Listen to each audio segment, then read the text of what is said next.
Hey, what's up? What's going on out there? I'm about to check out this video with Jason Whitlock. He's going to be talking about Nick Bosa wearing the Make America Great hat again after his game. Now, I'm going to check out the video and give my commentary about it. We are so back, men. Men of courage, men of conviction, men with balls.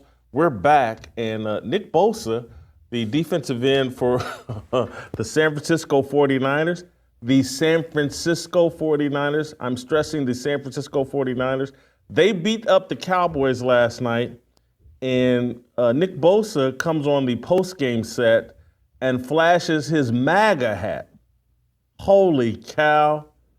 Holy cow, we're so back. All right, let's play Nick Bosa flashing his MAGA cap. Points in the first half. What was said during halftime? Hey, all right, Nick Bosa with a message there. And when Nick Bosa did that, he knew what he was doing, and he knew what the type of backlash comes with wearing, certain things like the Trump paraphernalia with the hats and the shirts and all that type of stuff. Especially that slogan is going to draw a lot of dislike from a lot of people for various reasons. And so I wish he had been wearing a red MAGA hat. That would have been even better. But of course, after the game, reporters, oh my God, you're wearing a MAGA hat. Nick, tell us why. Let's hear Nick Bosa's post-game comment about why he's wearing a MAGA hat. What appeared to be a political statement. I'm not going to talk too much about it, but I think it's an important time.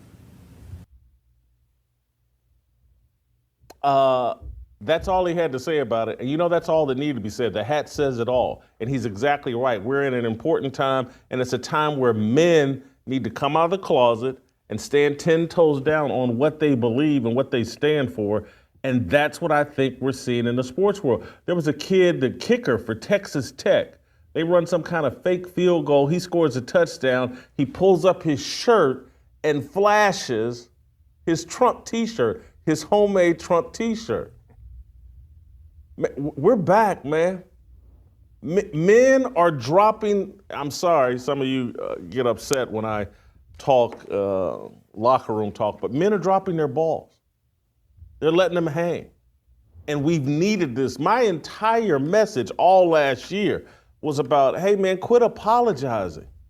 Quit apologizing for being a man. Quit apologizing for your beliefs. And I had a special message for white guys. Quit apologizing for being white. I was about to say something about that.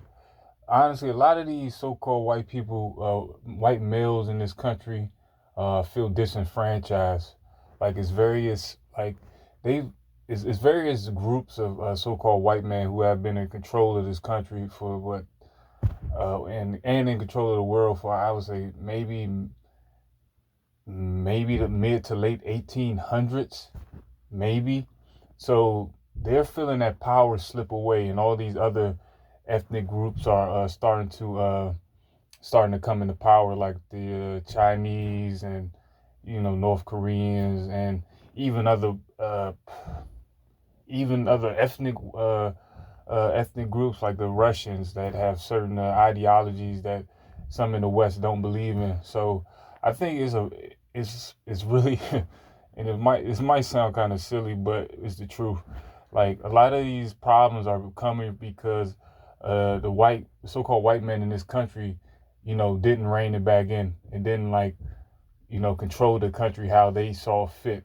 And like I said, it was a lot of different factions and different ideologies, like the Democratic or the Republican ideologies. That's why they couldn't be on one page. So that's why you see a lot of this, these people saying, they're we're coming back. Yeah, because they lost power, and they're trying to regain some of that power. And I'm not trying to put this in a racialized manner. That's just what it is. Like they seeing a lot of this left LGBT stuff, and all this drag stuff, and all this stuff that some don't necessarily agree with, but some so-called white men agree with that type of stuff. So it's a lot of infighting right there, and a lot of them aren't on the same page. Stand on what you believe. and quit running into the closet. Nick Bosa has been on the front lines of this for quite some time. He got in trouble when he first came into the NFL for making the point he didn't like Beyonce. And the next thing you know, Twitter's calling him racist. And anyway, let's play an old clip of Nick Bosa talking about Beyonce and Donald Trump. You are not a fan of Beyonce. Why? I don't like the fact that she has to make everything such a big political statement. So you are not in Bay Nation, but you are a fan of Donald Trump, Yes, right? big fan. He brings a charisma to the table that no other candidates I've seen in my lifetime. So I think we need change. So that's Nick Bosa, the kid, standing 10 toes down. And now here he is, a full-grown man. He's made enough money in the NFL. The San Francisco 49ers can't get rid of him. And now he's back out of the closet as a Trump supporter. I think this is a very, very big deal between Nick Bosa, between Harrison Butker, the Chiefs kicker, out campaigning for Josh Hawley, expressing his Catholic faith.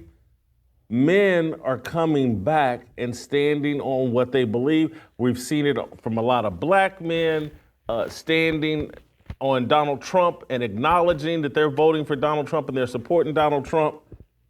Men are back, baby. And I've waited for this. I've been suspicious, like, is it ever gonna happen? Or are we all gonna, not we, because it's not me, but are all the rest of you gonna just live in the closet somewhere? Have you been forced into a closet? Are you part of the alphabet mafia? And finally, guys are standing up, and I think we're at clearly an inflection point in American culture, and it is an important time, and it's not just a one-off thing on November 5th. We gotta keep this same energy flowing November 6th, 7th, 8th, 9th, 10th, 11th, 12th, 13th, and on and on and on and on and on. And don't ever forget the reason why we've been dealing with all this clown stuff, the reason why our borders have been wide open, the reason why Venezuelan gangs are taking over apartment complexes in major cities, the reason why there's so much crime is because men were cowards and afraid to say what they really believe. And you got bullied into. Again, with like whose fault is that? And I'll turn it back to so-called white men, because this is supposed to be basically their glory time. This is when they're at their greatest, at their peak. So they didn't take advantage. They're not taking advantage of it, because they should be living it up, continuing to live it up right now. And the good men and the good women know what I'm talking about out there. Oh, they called me racist. Oh, they called me an Uncle Tom, a sellout. Did you know that 17 Christians were killed? And I'm gonna stop the video right there. It just basically getting to the point that Nick Bosa has been, a supporter of Trump, which is, his business, whatever he believes in, whatever I would say political stance or policies that he likes that Trump has. That's his business. He has every right to do that. But like I said earlier, honestly, a lot of so-called white men are upset because they feel disenfranchised in a country which they should be at their greatest, at their peak, and they feel that power slipping away. Like I said, you have other countries rising to prominence, like the Chinese, North Korea, to a certain extent, North Korea. You have other so-called white ethnic groups like the Russians, which are really Central Asian albinos, honestly. But that's a whole nother topic for a whole nother discussion. But yeah, that's my opinion on it. Leave your commentary. Let me know what you think.